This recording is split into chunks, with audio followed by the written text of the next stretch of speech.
welcome, Michael. I was just kind of giving a rundown of what I physically had been through, and that we were looking at it as a healing crisis from when I was 15. Yeah, it's confirmed for me a whole new level of understanding of the healing crisis in some pieces. It's been almost 40 years since I had a practice where I actually worked with people on a daily basis, and I didn't have the understanding. In naturopathic school, they taught healing crisis, but they never taught it on this level. It was very surface and cursory, and so I developed my understanding, and I got a couple of major new pieces of the puzzle, which is, for me, is pretty cool. And one of them was that, you drink quite a bit of water, but when you went to the doctor and they tried doing IV, they're like, you're dehydrated. Like, well, you're drinking plenty of water. How could that be? Oh, okay. Let's remember the function of mucus. It's a thin, watery substance. It's meant to lubricate, but if there's toxicity, it thickens. It traps the toxicity, and here's where the virus goes when it disappears. It traps the toxicity in that mucus and lays down thin. If you blow your nose in a Kleenex, come back 3 days later, you had a big full Kleenex and there's almost nothing there. It's dehydrated. And so when it dehydrates within the body, it traps that toxicity, which protects the cell. And that's not going to open up again until you've got enough vitality to face that energetic pattern that's stuck in there. And for you, it seemed at least a component of the energetic pattern was the, I'm a bother.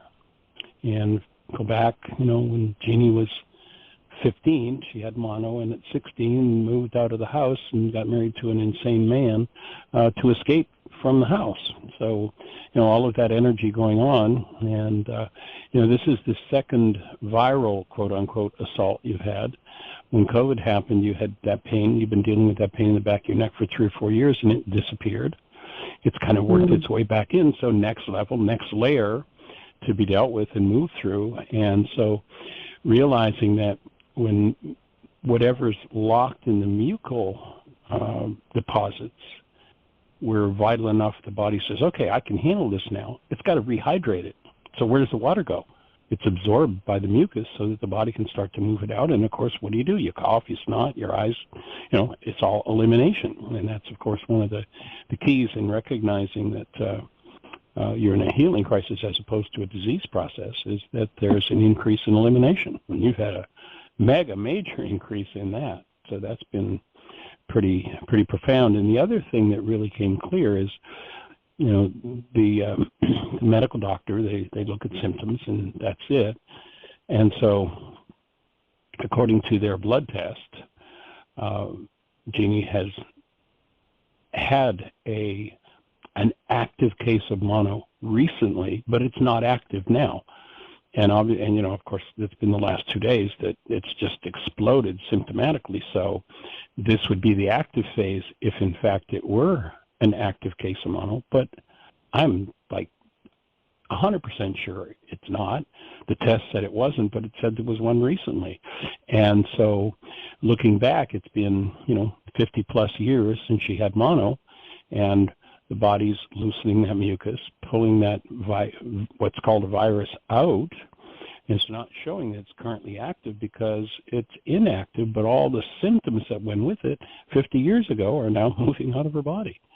So we'll just, keep an eye and watch what happens. But on the next, what one finds, what I've found, I've been really the main person I've observed over the last, since I, stopped practicing medicine as such and working with people with other than, the forgiveness process.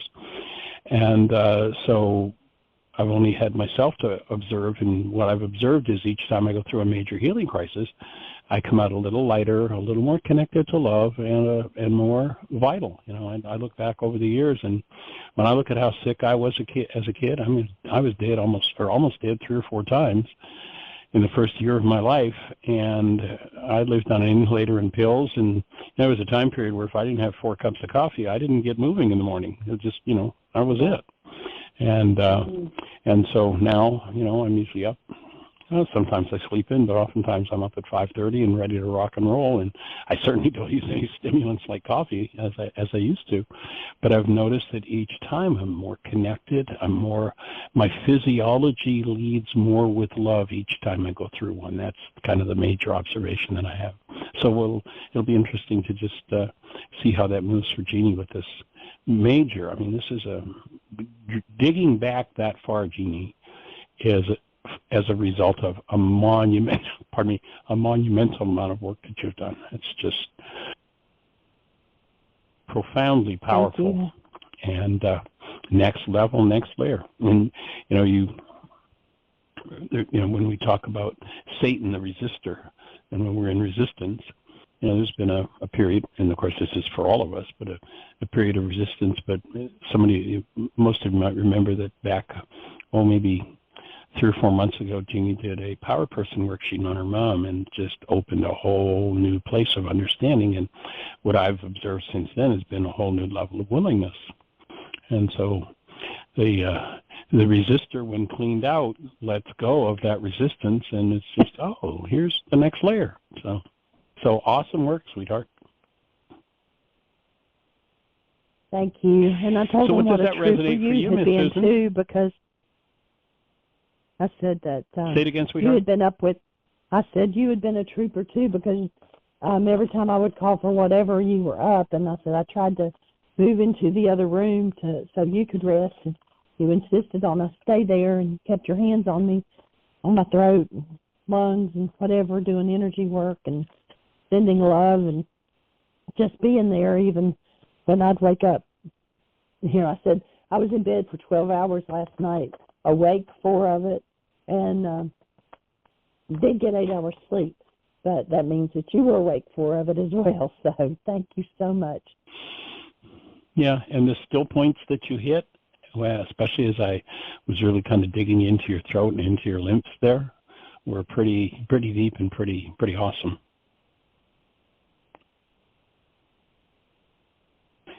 Well, so what does that resonate for you, Miss Susan? Oh, it's an amazing story.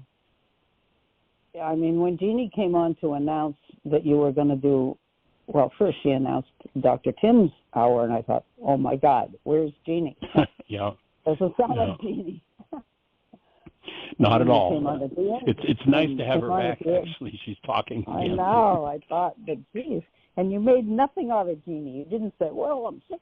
You didn't, and all of us, I'm sure our hair was standing on end saying, oh, my God, what's happening with Jeanie? And she's not even talking about it. So everybody was next level of healing. Alert. Yeah. Well, I thank you for all the love you sent to and the text sending saying, how are you doing? And so I appreciate that. Well, I wanted a report. I was telling Tim, Jeanie is sick, and we've got to get her well. We've got to send a lot of love down there. So maybe we could change the language a little bit. Okay. When we see someone who's what the world calls sick, rather than reinforcing sick and sending that mind energy, because our mind energy has an impact on everything it touches, that we can look at, so symptoms going on, so I'm going to hold the space for youthing, for eternal life. I remember a conversation you and I had way back in the beginning of the show, and I called you young lady, and it was kind of an insult to you, and I've actually had more than one person say that, and yet at the same time, what it is for me is holding that mental space, that mind energy space, always of healing, no matter what the external world looks like, whether it's myself or someone else. To hold that space means there's at least one vote somewhere in the world for support of healing, where most of the world looks at symptoms and goes, oh, no, I hope you live through it. So changing the mind energy, I think, is a key. Right. That was a very good correction.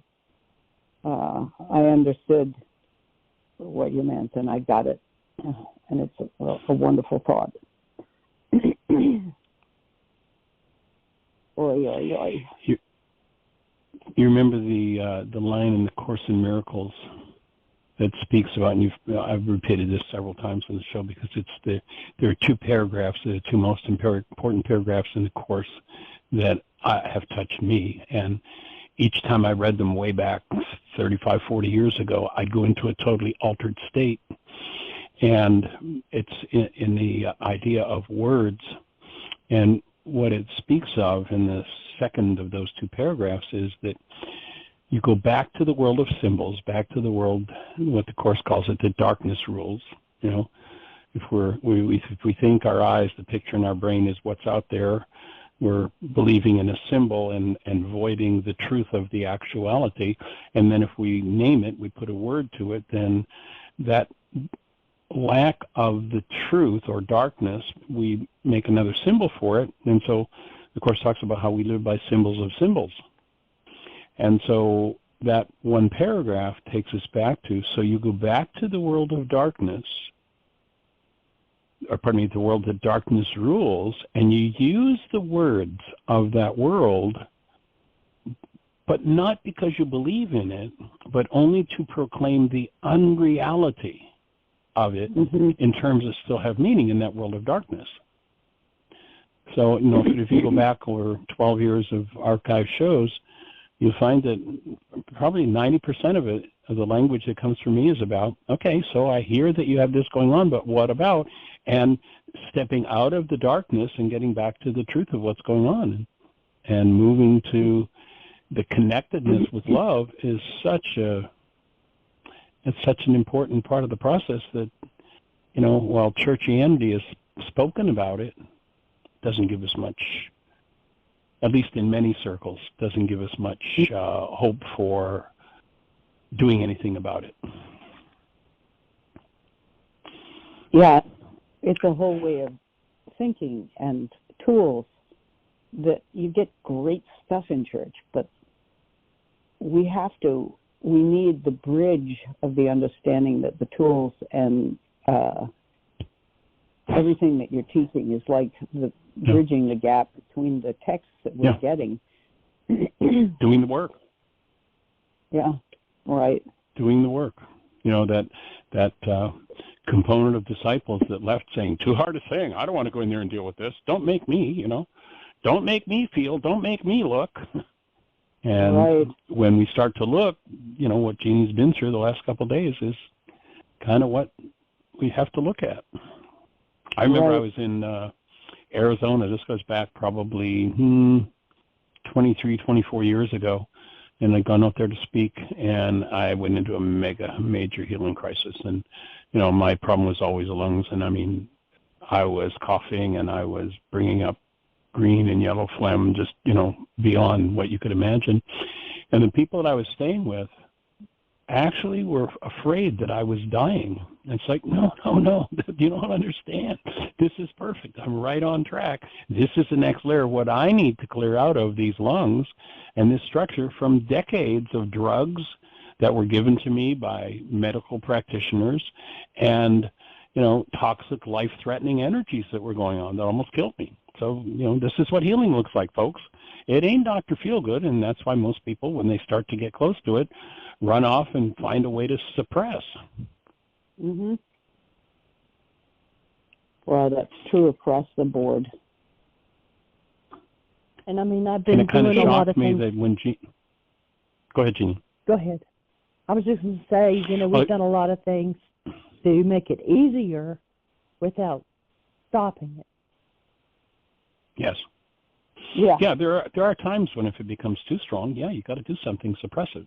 That's you know, but do it. You know, if somebody's got a headache, you know, their body does not like aspirin. But I would never say to somebody, don't take an aspirin if you have a headache. You know, there's something going on. There's something you need to deal with. So go ahead and do your work and take the aspirin. You know, like why suffer through a headache?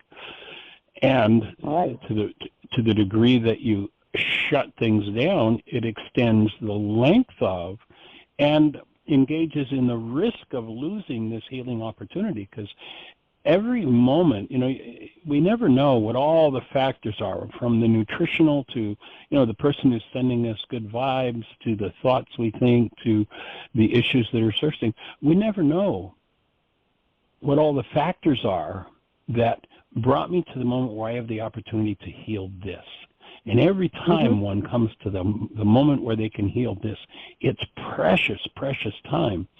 and, somebody runs out and pops a pill and shuts it down, it might be decades before they get back to all that it takes to bring that particular issue to the surface. And maybe it's something that's, 10 generations old, and it's not Dr. Feelgood to experience, but it's so important if we're actually going to heal, rather than just treat diseases and, and then die.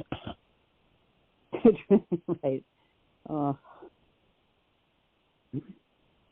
Well, and so we spent in the morning. I'm looking out the window right now. We're up to, how many plants? Did you count them, Jeanie? We got about 30 different native species in our new little native species space where we're eradicating our lawn and putting in native species plants. So this morning, I was out digging holes and planting them as Jeanie was directing me as to where to put the plants. So we had fun this morning. Got some sunshine on our bodies. Wow, that's great that you could do that. Yeah, when you say it is good. You're talking about us facing a challenge. Exactly. All of us. Yeah. And all of us. Yep, I know. And fear can get right in there and ball up the work. Yep. Yeah, that's such an important directive from Yeshua that's so ignored. So often in the church is fear not, fear not, fear not, fear not. Just don't let your mind get into that state. And if it does, here's a tool. Get some forgiveness going, get rid of that fear, because that sucker's a killer. Got to remember, all will be well. All is okay. I like the story of the king who speaks to his kingdom and says, I'm going to offer half of my kingdom to the person that can make me. This was a bipolar king, to someone who can make me happy when I'm sad and sad when I'm happy. And the person who got half the kingdom was the person that handed him a coin that said, this too will pass. The mind tends to think whatever's vibrating at the moment is the end all and the be all, and it's here forever. And it's not the end all and the be all. What's here forever is being.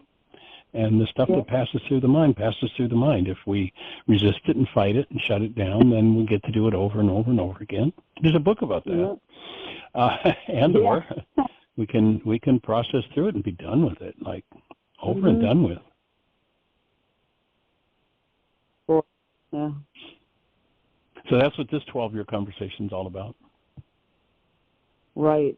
So how did the wedding go? I've been wondering since you answered me that it was Saturday or a week ago Saturday, and that the young men were doing well. So I'd love to hear how it went. Oh, thank you. It was a graduation, not a wedding, but pardon me, the graduation. I didn't mean wedding. That's all right. Yeah, I meant graduation. Yeah. Yeah. Well, the crucial person was Jacob, and he did quite well when he was there. He interacted with a lot of people. It was at his old school, so a lot of people ran up to him and hugged him and said how much they missed him and they remembered him well. And he came out of his shell and was social and smiling. And I thought, oh, my God, this is so great, because he's been predicting disaster coming down, because his mother was going to drug test him when he arrived. Right. He was very angry about that. And he made a lot of trouble about the drug test, and I won't go into that, but it was a lot of drama around that drug test. And they were up till 3 a.m. trying to get him to urinate to get the pee so they could find out if the drug was in there. And he said he couldn't and he wouldn't, and this was insulting and all. Finally he did. And, I mean, my daughter was up a lot of the night staying, pressing him because she said she was going to do it. And it came out negative. Which Congratulations is great, for her to stick by guns. Oh, my God. And it came out negative, and I know weed stays in your system, so she figured right then that he's probably telling the truth about being sober. So then she said, Jacob, now that I know you're sober, I can start helping you financially. I was stopping all funds coming in because it might go toward weed, and we weren't supporting that. And so he's counting on her again, which means he's been fired from his latest job. He gets testy at work. He's doing a lot of things that shoot himself in the foot. And I've been using, why is this happening to me again, ideas with him, be complaining about the whole world. Oh, everybody's against him. And today we had a horrible discussion, and I stayed in the space of love, and I did my breathing. But basically he's saying the world is ruining my life, and I don't even want to live. He's really not. He's back at school. He's back at his apartment, supposed to take a course. He's not doing it. He's supposed to look for another job, not doing it, because now he's counting on grandparents and parents paying his bills. And meanwhile, he's treating us terribly. He's rude. He acts entitled and arrogant. And I know it's all fear. He's terrified. And I'm having trouble staying with him. But I'm staying with him, and I'm just saying no matter what's going on, everything will be okay, and you are loved, and you will be supported. You have to pitch in, though. You got to do it. Why should I do that? You guys are rolling in money, he's saying. So he's obviously got some serious mental challenges, and he's acting like a young teenager, the worst part of young teenager. This is the biggest challenge. I mean, I've had some physical challenges and all kinds of stuff, but he is most on our mind, and it was mostly about him. Unfortunately, this graduation should have been about the youngest one who did so well, and I had wonderful talks with him, but it's Jacob who's taking all our attention, and it's a challenge. So, when I was going to get on the radio show, I was going to say, help, but then Jeanie comes in and says, well, what we're going to do today. And I thought, oh, my God. So anyway, yeah. You're getting the report. And I'm at a loss, except that I know to hold the space of love and never give up hope. And it's tempting. And it's tempting to be scared, too, because he's got suicidal ideations, and he's isolated in his room, writing songs about self-destruction, and it's not good. That's the tough stage. To stand back and watch that, but unfortunately you can't change another mind directly. They have to do it themselves. No. You can encourage. One of the things that in at least one situation that I found really was helpful when I've shared this with you before is like, okay, I trust you. I trust you're going to do what you need to do. And yep. I use that, Mike. I do. You're smart. You're talented. You'll be okay. You'll figure it out, or you'll do it. And, you know how to handle. I do that for him too. But the suicidal stuff gets. And he says he's been to 6 different therapists and shown them our texts. I'm sure he doesn't show them verbatim because they're full of a lot of ugliness from him. You've seen some of those. And the therapists, full one, have said your parents are manipulative and they're not nice people, and your grandparents too. It's a very he's telling you that. Yeah, he's telling me that. Yeah. So I wouldn't necessarily believe what you're being told. I'm not believing. The alcoholic and drug-addled mind, and drug-addled mind is they're really good at conning people. That's the. Mm-hmm. Yep, and he's drug-addled. He's on lots of pharmaceuticals. He's not taking weed, maybe, but he's. Anyway, it's heartbreaking for all of us to see this. We don't know what's going to happen. I would offer that you might want to shift that thought about having to break your heart over it. Okay. And that you keep your heart intact. Remember, that's one of your challenge areas, and that your language goes to heartbreaking, and that you keep your heart and your thoughts about your heart and your language about your heart in an arena of, this brings up hurt that I'm processing through, or what have you, if there's hurt in the heart, but to put into language that it's heartbreaking might not be the highest thing for you. Yeah. Okay. Good point. Where you maybe shift that language and that thought. And I join you in holding the space.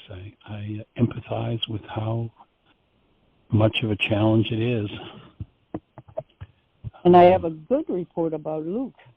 We all had lunch, and I was sitting with him.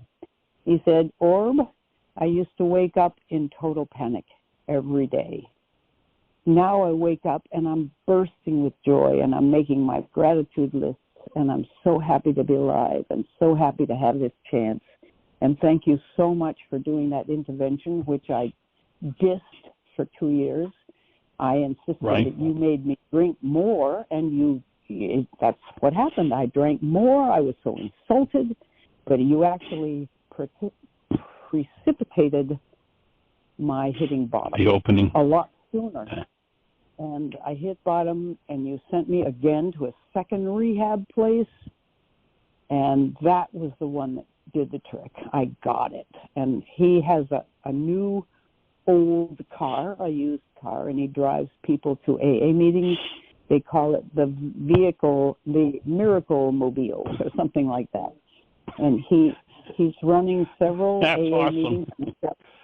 It is. It's wonderful. And Jacob is seeing this, but, who knows what he's doing with it right now anyway. But that was it was just wonderful to hear this. Have you invited Jacob to consider giving up his victim role? Oh, yeah, Michael. Oh, and AA says, blaming the world is getting you nowhere, and playing the victim getting you nowhere. And he insists he's going to AA meetings, but he's not getting it yet. So, yeah. I use every tool in the book with him. Your tool. Yeah. I can't get him to do a wake-up sheet, but I'm his Michael Ryce as best I can be. How about a conversation that goes along the line of he's in this mode about how he's somebody's victim, whoever it is, whether it's yours or his mom's or the school or, somebody at school or his girlfriend, whoever, whatever it is. How about an approach that just says, well, if you had the ideal outcome, what you'd really like to have happen in that situation, what would it be? And he's going to formulate, the best of his ability, what his goal is. And then, without going into a conversation about forgiveness or anything else, it's like, so notice when you have that goal active in your mind, you're in a whole lot of pain and upset. What if you just drop that goal? What if you just let go of it? Do you feel more peaceful? Do you feel more connected? And, maybe just that without saying this is forgiveness and shebang and cancel all, but just, when you think, if only such and such would do such and such, then I could be happy. Yeah. What if you just let go of that thought? And that might help to open a space for him, whoever his object of attention is. Just what would, if you could tell them in succinct words what you want them to do, what would it be? Yeah. And notice, as long as you're holding on to that thought, you're in pain. What if you just let go of that thought? That's a great idea, Michael. I haven't done that. And I know what he'll say. He'll say, I want my mom to stop doing this and stop doing that. And I want you guys to give me money. Get him to shift. Yeah, get him to shift over, rather than what he doesn't want from his mom, into what would be the ideal. I do want this from my mom. Okay.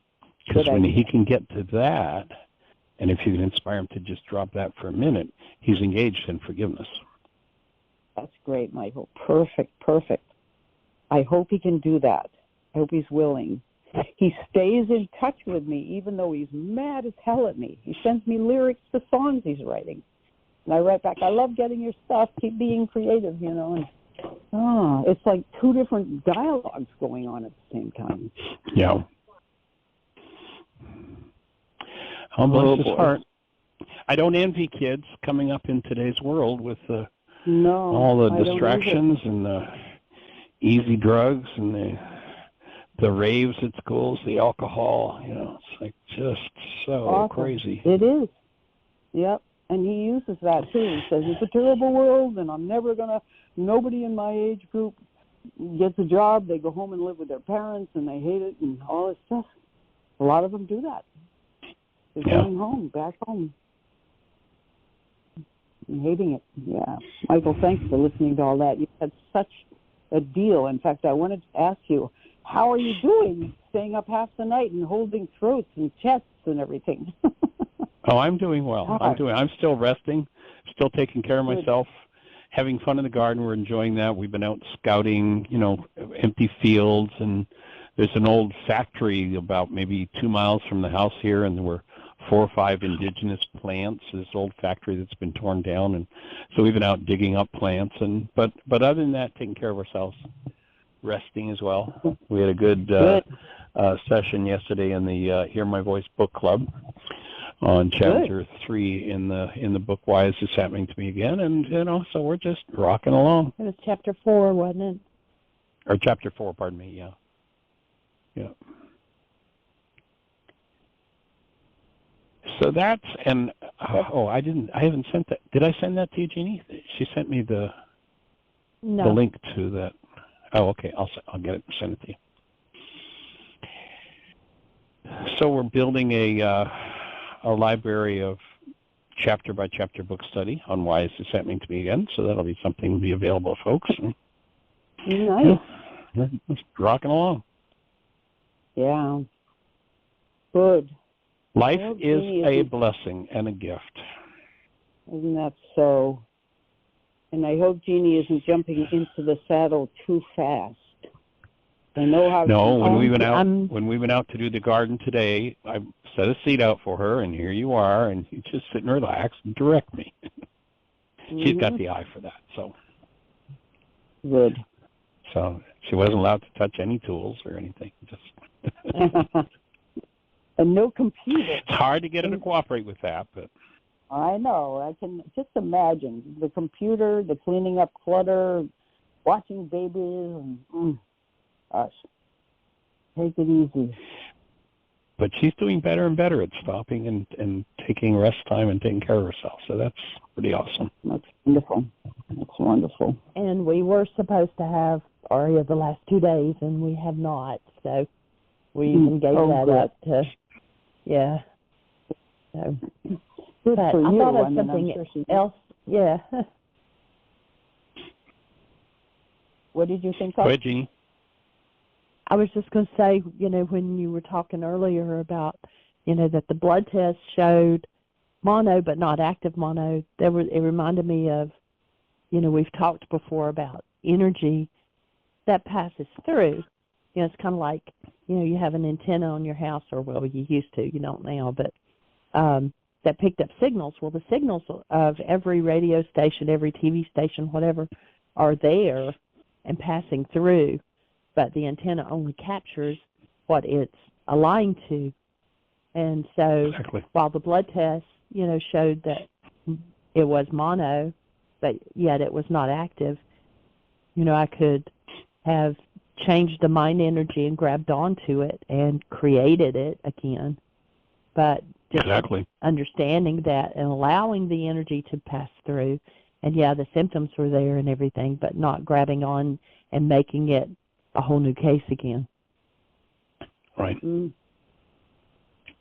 Yeah, if one didn't know any better, if she hadn't had that blood test and somebody looked and said mono, it would be, oh, boy, this is really rocking in your body.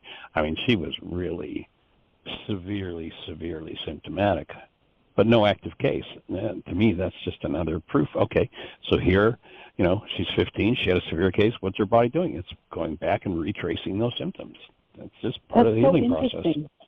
That it wasn't active, and yet they noticed it. I've never heard of that before. Yeah, I thought it was really weird. Not sure what you mean by that. That they said, it's mono, but yet it's not active mono. When, so symptomatic and everything. I've never heard that before from a doctor. Yeah. It was good input. It was another piece of the puzzle on understanding the healing crisis for me. So. Boy. And of course we don't tend to spot things or give a meaning to things, good, bad, or indifferent, that we don't have brain cells for. So to me, it's continually building the brain cells and coming to higher and higher levels of awareness. And functioning more and more as human beings.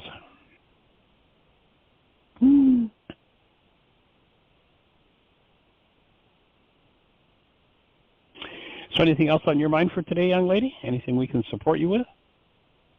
Well, a little encouragement on the keto diet. I've been on it for 2 weeks. I'm very strict. It was hard to stay strict with my daughter, but I did. And I've gone through what looks like a healing crisis with it, and I've read that these things are to be expected.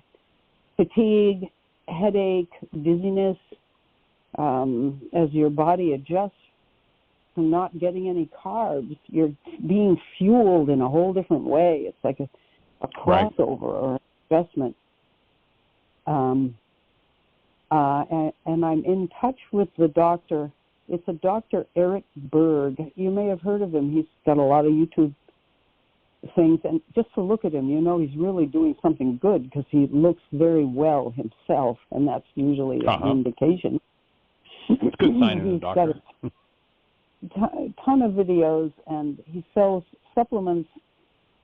One of the things that I don't have is potassium and K1, and I don't want to get into a whole lot of pills and stuff, but these imbalances show up if you're on the keto thing. You need certain things, and so you probably know about all that. But anyway, it's been a really interesting time, and I can tell that it's really good, but my doctor keeps pressing me to take this statin drug, and I've got it. I've got the pills.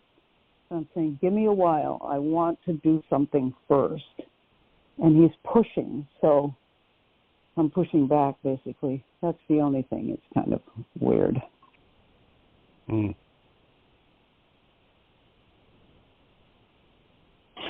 Well, holding the space that awareness comes, and that you have that inner guide that directs you to exactly where you need to be.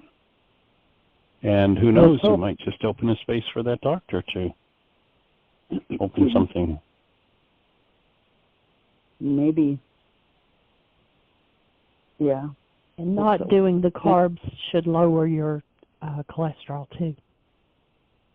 Yeah, and blood glucose, neither of those has lowered at all after 2 weeks. So I'm curious about why. Maybe it's too soon. I don't know.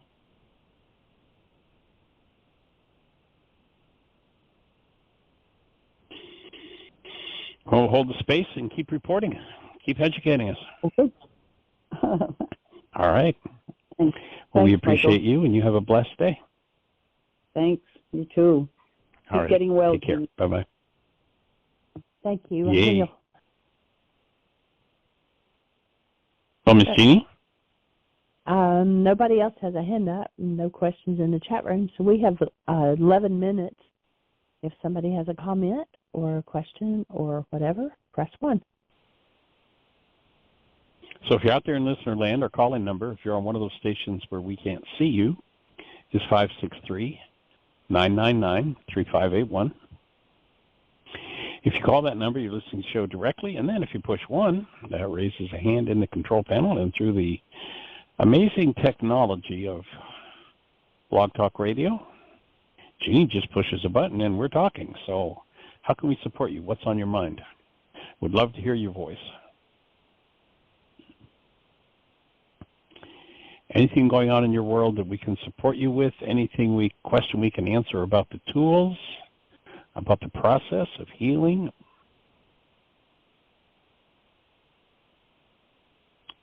Push 1. Let's have a conversation.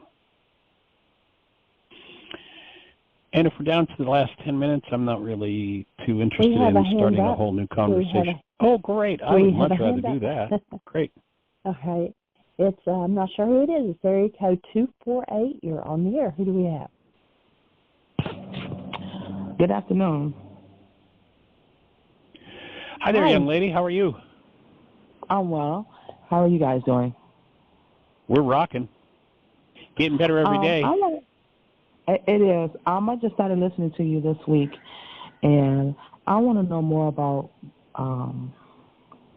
dealing with the hostility and fear, and how that's in our DNA, how you talked about that yesterday, how we need to release that.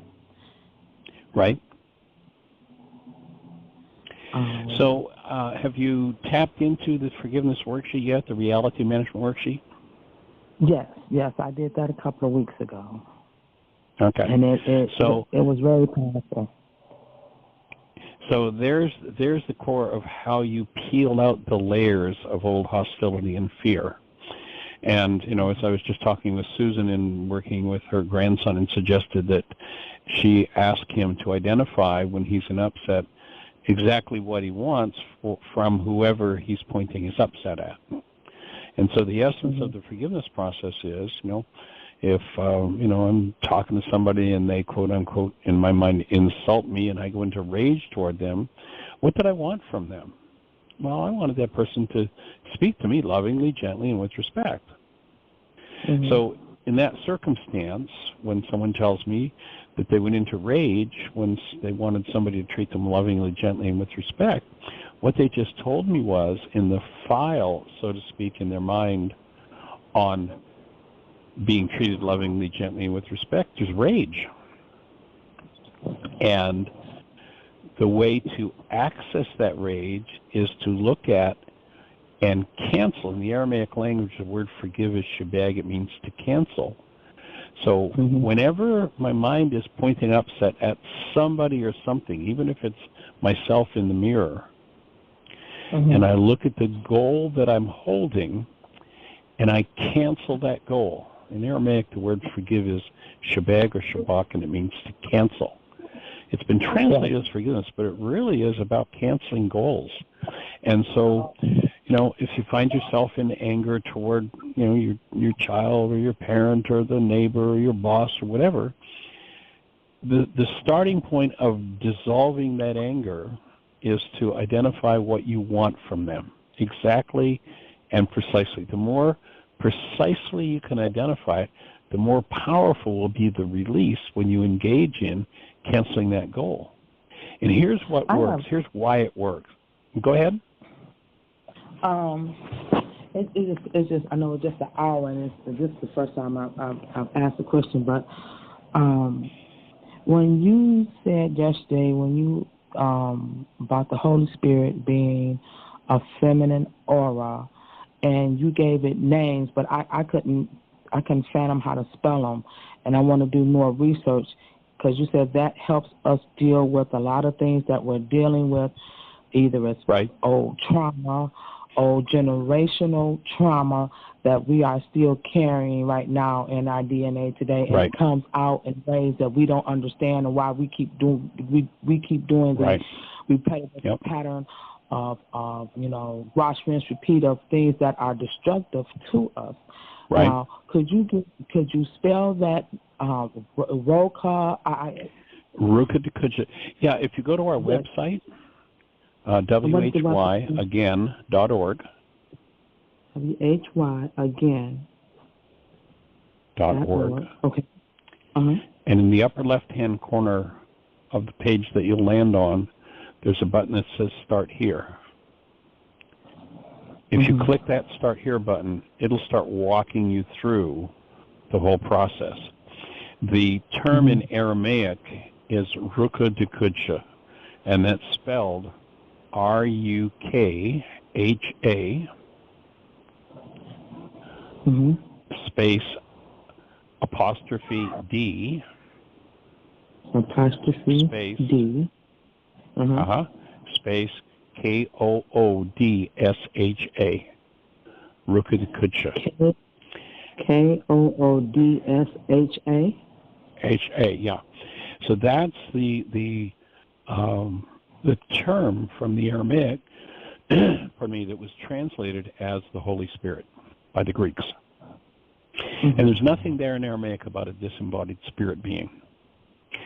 What it speaks of is that inside of us, the Creator put, and here's the definition for Ruka Dekucha, a feminine elemental force in us that does two things. One, undoes the effects of our errors. And two, undoes the effects of our errors. That's the first thing she does.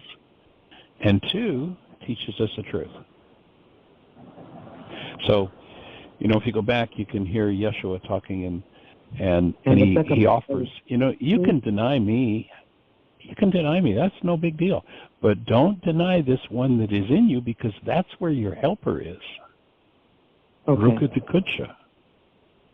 And to recognize that power is in you, but you have free will. And if you come from generations and generations of people who are like, well, I'm going to do my own thing and I'll be angry if I want to be, and to heck with you, that power sits back and says, okay, you got free will. You play your game, do whatever you want to do. But the day that you go, this game's getting tiring and I need some help, and I turn to the power and say, I need help with this, whatever it is that I'm really willing to be helped with. Now, let's say anger as the example. So if I believe that the thing that protects me from this harm that happened in my early childhood is my anger, I can say to Rukatakucha till the cows come home, take away my anger, take away my anger. I want to get rid of my anger, take away my anger. But if I still am keeping a little anger in my back pocket just in case I need it, then I'm not really consenting. I'm not really, with full will, asking for support. I have to get to the point where I really, truly am willing, and one of the ways to do that is to recognize that what drives our perception, there's some Harvard research that says that in a time frame where we can hook you up to electrodes and measure brain cell firings, we can measure approximately 10,000 brain cells firing, and in that same time frame, the max amount of data that goes into that we're able to be aware of is 9 bits of data. Right. So the majority of it is unconscious, and it's our goals that determine which 9 bits we get to see. So if I get 9 bits of data that justifies my rage, well, why would I let go of my rage? I think it protects me. When I recognize that it's my goals that cause my mind to shape my reality that way, the reason I cancel a goal is not because there's something wrong with it. Gee, I want this person to treat me lovingly, gently, and with respect. That's a wonderful goal. That's a high-level goal. Gee, everybody should have that goal for everybody in their lives. Why would I want to cancel such a wonderful goal? Because when I load it in my mind, it goes to the part of my mind that holds my rage, and it elicits rage from me. So I cancel the goal not because I don't want it, not because there's something wrong with the goal, not because I can't have it, but I cancel the goal because I recognize that whenever I load that goal in my mind, it causes my mind to go into rage. So when I cancel the goal, the surface mind's rage has no driver, and it collapses. And when it collapses, it tends to collapse in on itself and help me to be in touch with what's underneath the rage. And when I can bring that, and the worksheet's designed to do this, when I can bring that which is hidden underneath it forward in the presence of love, if you remember step 4 in the worksheet, it's about having love, conscious, active, and present.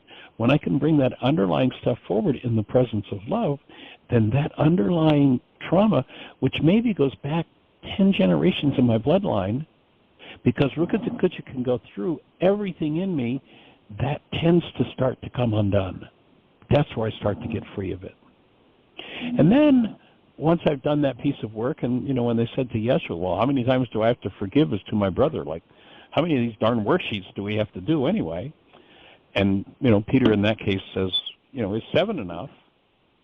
And Yeshua's answer is no, 77 times 70, which means that I'm going to go through many layers of this healing process, and I can't process out a deeper trauma than I have the vitality to handle. We started the show, we were talking about having the vitality, the strength to process through things. And that's why this body of work covers everything from nutrition to the thoughts you think to the acts you do, and provides tools for strengthening and empowering. Because if I've got, let's say, a generationally it's been passed on to me, and I have a level 7 rage, and I'm only a level 5 vitality, I can want to get rid of that rage forever, and it's not going to go until I hit a level 7.5 vitality. Till I get stronger than the rage, if it were to let loose in me, it could literally kill me. So that's why we're suggesting you work on every level, right down to your nutrition, right down to the soil you grow your food in, so that you're nutritionally solvent, and when some of those deeper levels of things come up, you can process through them. Okay. Does that make sense? The show is going to cut us off any second, and so if that opens a space for you, maybe work with it through the weekend, and let's continue this conversation on Monday. Don't have any control over when the show cuts off, but let's come back to it on Monday and see if we can offer more support, and maybe you'll have a few more refined questions to ask. Thank you so much, Dr. Ryce. My name is Lucille. Lucille, delight to meet you. Glad to be on your team. Blessings. Thank you. Thank you, everybody, for joining us. All right. Have the best year yet of your eternal life. It's an awesome gift to give the world. Blessings.